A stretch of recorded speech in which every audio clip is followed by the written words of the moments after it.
Ladies and gentlemen, let us set aside the noise, the breaking news alerts, the burning headlines. The chaos of missiles raining down on Petah Tikva is not just an attack on Israel.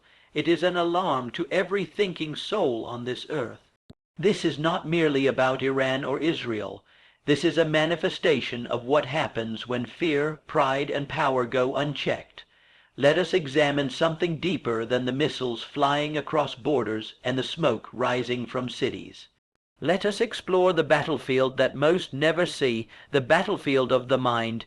You see, fear is the most potent weapon in any war, more dangerous than any missile, more destructive than any invasion. Fear can paralyze a nation before the first shot is fired. It can make leaders irrational, citizens obedient, and enemies even more committed. It shapes decisions not through logic, but through raw emotion. When fear takes hold of the human mind, it begins to replace clarity with confusion, unity with suspicion, and courage with submission. This is no accident. Those who engineer wars understand this perfectly. The generals, the political minds, the architects of aggression, they know that fear must be sown early, long before missiles hit Petah Tikva, long before sirens wail through the streets. A silent war is waged through media, speeches, and whispers. The enemy must be made monstrous, the threat must be exaggerated, and the danger must feel personal. That is the true beginning of war, when people no longer trust each other, when neighbors become suspects, and when belief in peace is ridiculed as weakness. And it is not just the masses that fall victim. Leaders, too, are influenced by the shadow of fear. Every decision becomes a gamble, every word a calculation. They move not with confidence, but with the haunting awareness of possible catastrophe. This leads to rash decisions, preemptive strikes, and retaliations that spiral beyond control. Fear turns the wise into warriors, and the peaceful into pawns. But what is fear, truly? It is imagination corrupted.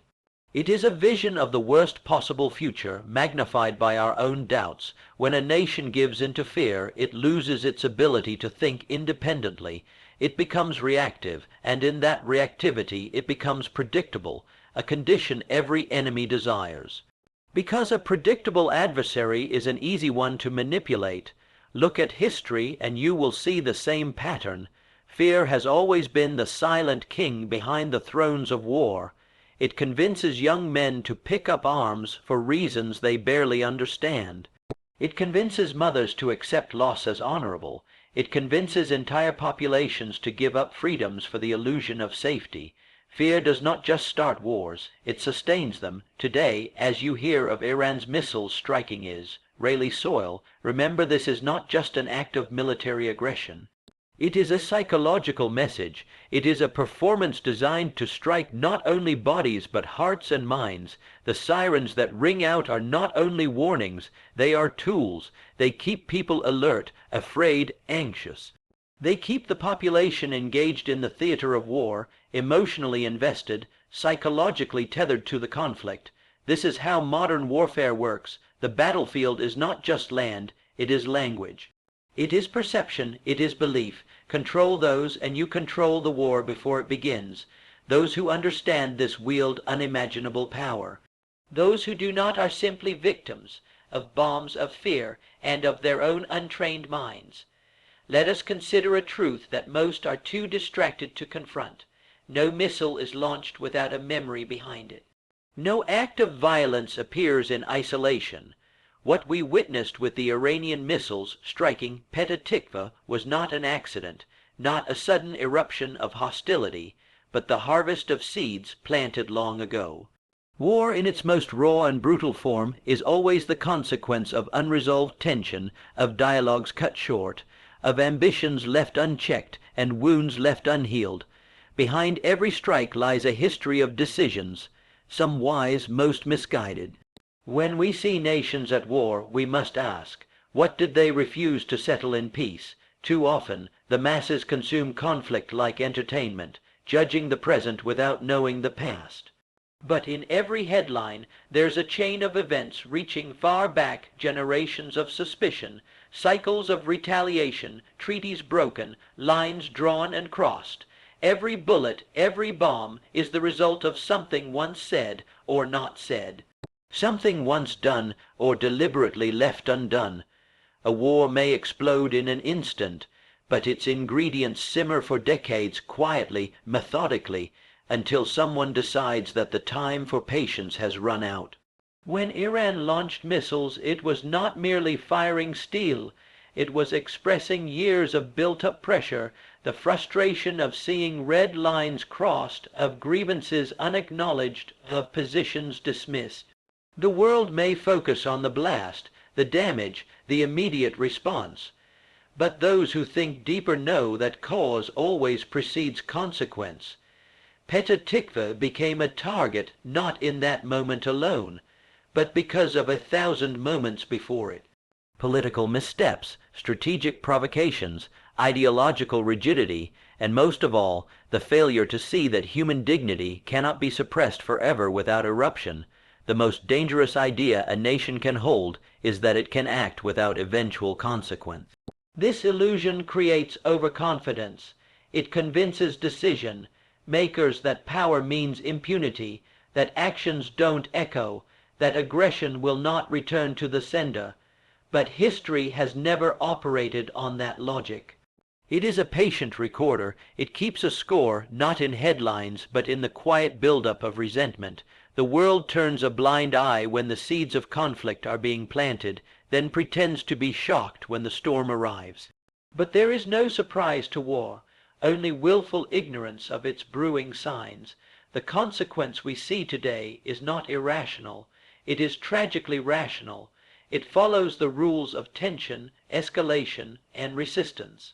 Those who ignore the seed fear the consequence. Those who understand the seed understand the war. There is no neutral position in a world where inaction itself plants seeds of distrust, of hatred, of retribution. Every conflict is a mirror, showing us the cost of the lessons we refuse to learn.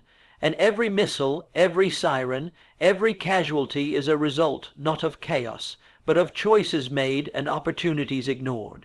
So when we speak of war, we must always speak of its seed, because without that awareness, we are doomed to witness the same consequences again and again. In any modern conflict, missiles and weapons are no longer the sole instruments of war. The real battlefield, silent, pervasive, and dangerously effective, is one constructed through propaganda and perception. This invisible battlefield does not rely on physical destruction, but on mental manipulation. It is a space where truth becomes fragmented, where narratives are crafted not to inform but to influence, and where perception becomes more powerful than reality itself. In the war between Iran and Israel, as with any modern geopolitical struggle, the first and most sustained attack is not launched from a silo, but from a newsroom, a social media post, a political speech. Before the first bomb falls, the groundwork has already been laid through carefully orchestrated messaging designed to justify, dehumanize, and polarize. The objective is simple: control the minds before you try to control the land. When a missile hits a city like Petah Tikva, the world reacts, but the lens through which it reacts has already been shaped. The public doesn't see what is happening. They see what they are told is happening. Footage is selected, language is crafted, emotions are stirred. One side is portrayed as the aggressor, the other as the victim, or vice versa. It is not about facts, it is about framing. When people lose access to an honest perspective, they begin to act not on what is true, but on what they believe to be true, and belief, once formed, becomes the most unshakable armor or the deadliest weapon. This invisible battlefield is constantly shifting. Governments hire media consultants as readily as they deploy soldiers. Influencers become mouthpieces. Journalists, knowingly or unknowingly, become participants in a war that is as much about the headline as the front line. In this environment, perception is no longer a byproduct of war. It is the war. If you can make the world see your enemy as a monster, your actions, no matter how brutal, will be forgiven or even applauded. If you can present yourself as the eternal victim, even when launching missiles, your aggression will be rationalized. Propaganda works because it simplifies what is complex, emotionalizes what is political, and disguises intentions behind the veil of morality or survival. The real danger is that most people don't even know they are standing on this battlefield. They scroll, click, watch, and comment, unaware that they are being shaped by forces that want them angry, scared, loyal. The mind becomes colonized not by bullets, but by ideas planted subtly, repeated endlessly, and defended fiercely, and once perception is captured, truth becomes irrelevant. The side that wins this war of perception wins the support, sympathy, and silence of millions. They gain not just land, but legitimacy. In this war between Iran and Israel, what the world sees is not merely the result of missiles launched, but of minds conditioned. There is no longer a single truth, only competing versions of it. This is the war most people don't see, yet it is the most decisive of all, because in the end it is not what happened that determines history, it is what people believe happened. When nations go to war, it is not only borders that bleed, it is the human soul. The clash of armies, the roar of fighter jets, the thunder of explosions, all these may signal military action, but beneath every act of aggression lies the silent suffering of ordinary people. While leaders argue over strategy, territory, and ideology, it is civilians who become the silent currency of conflict. They lose their homes, their families, their futures. They are forced to flee from places they once called safe, now turned into battlegrounds. War turns daily life into a memory. Schools close, hospitals overflow, electricity vanishes, food becomes scarce, and still these consequences are dismissed as collateral damage, as though the destruction of humanity's spirit is an acceptable cost for political gain. In every war, regardless of which flag flies highest, it is the powerless who pay the ultimate price. Mothers cradle lifeless children. Fathers dig through rubble for loved ones. Children grow up with the sound of bombs instead of lullabies. Entire generations are shaped not by joy or learning, but by loss and fear. The grief of one war does not end with a ceasefire. It lingers in the hearts of those who survived, passed on quietly from one generation to the next. They remember the sound of air raid sirens, the darkness of bomb shelters, the echo of unanswered prayers, and in remembering they carry trauma that politics cannot erase. Diplomats may sign treaties and declare peace, but the human cost of war does not disappear with the stroke of a pen. The pain of war outlives the war itself. People return to cities that no longer exist, to homes that are only ashes, to communities torn apart by loss. War steals not only lives, but dignity. It crushes dreams before they are ever born. It teaches children that power is more important than kindness, that survival is more urgent than hope, and that violence is a language spoken louder than compassion. It replaces the trust between people with suspicion and fear, creating a society that walks cautiously even after the gunfire stops. What makes this suffering more tragic is that it is often ignored in favor of statistics and strategy. News reports focus on missile ranges and military positions, rarely on the faces of those caught in the crossfire. When nations become obsessed with winning, they forget what they are losing. A war may strengthen a nation's defense, but it weakens its humanity. And humanity is not a luxury. It is the very core of civilization. Without it, victory becomes hollow. Soldiers may return home with medals, but their minds carry memories too heavy for celebration. Survivors may rebuild, but the scars remain, not visible to cameras, but carved deep within. In the conflict between Iran and Israel, it is easy to debate policy and history. It is harder to see the broken hands of a mother who dug through debris to find her child. It is harder to hear the silence of a family once whole, now torn. These are not numbers, they are people. And in every war, regardless of who claims the moral high ground, it is humanity that always falls the farthest. In the darkest hours of chaos, when cities tremble under the weight of explosions and lives are scattered like dust in the wind, it becomes almost impossible to see anything beyond them. Destruction, war has a way of smothering hope, of convincing the heart that all is lost and the future is only pain.